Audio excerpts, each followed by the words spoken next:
Hello everyone, I'm Devashish. So I'm going to talk about how to make Claude Code write more reliable code. Uh, I started actually before that. Can you all see the screen? Okay. Yeah. So let's start a session on Claude Code to do some work, and it's going to take time, so I cannot speak to it. So what Claude Code is now doing is working on open source repo on an actual commit that's already merged. So I'm kind of reproducing how Claude Code would do an actual coding session.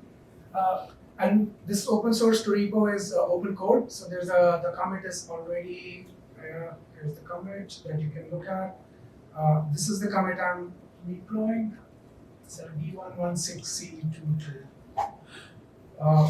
This was my original prompt.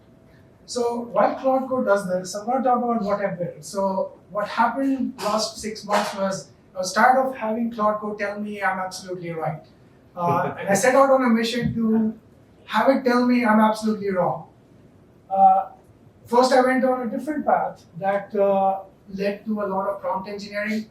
There was a lot of layers of MD files and then skills and agents and so on and so forth. That didn't work. So I now went down the stack. So what I built is called ATX, stands for Agent Nexus. And that tool kicks in when Claude does its job. So I'm kind of waiting for ATX to kick in, just a second. And what ATX will do is spin off a bunch of agents that are mutually exclusive. They have their own context. They have their own LLMs that they use, which are specialized to do one job and one job only. And the result is that they are trained to say no. So they don't care whether Claude moves forward or not. They don't care whether the workflow moves forward or not. What they care about is the outcomes that they are expected to take care of. And these outcomes are test case standardization, enforcing some guardrails, and architectural compliance.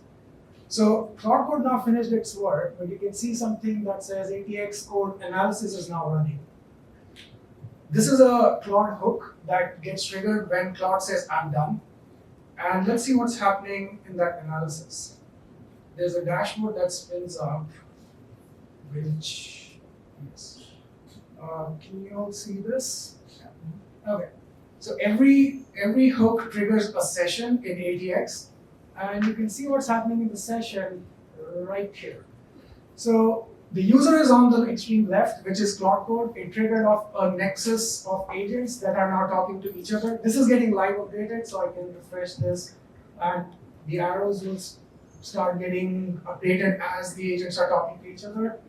So the leader is the one that takes the request. Leader has no idea what context Claude worked with. It just knows which files changed. And now it decides based on how it's trained, which agents it needs to call to validate this code. So it's invoking style, test, and architecture enforcer. All these agents are running on different models. So style enforcer is GPT 2.5, test is GLM 4.7, and architecture is DeepSeek. I've changed their parameters like number of turns and temperature to appropriate settings. So for example, test case enforcer is dumb, right? Its temperature is all the way to 0.1, and it's supposed to be deterministic. I don't want it to imagine new test cases or write things that I have not told it to. I want it to just do exactly what it's expected to. And as I refresh this, these arrows keep updating because leader is talking to each of these agents. Eventually, it will collate all the feedback and pass it back to the user. We'll see that in a second. As a developer, you don't need to be on this dashboard, but it just helps to visualize how the workflow is ongoing. And if you see this conversation, this pretty much tracks every single conversation between the agent, and I'll show you something that an agent says. It says changes vetoed, multiple critical violations for some things, and this is coming out of the style enforcer.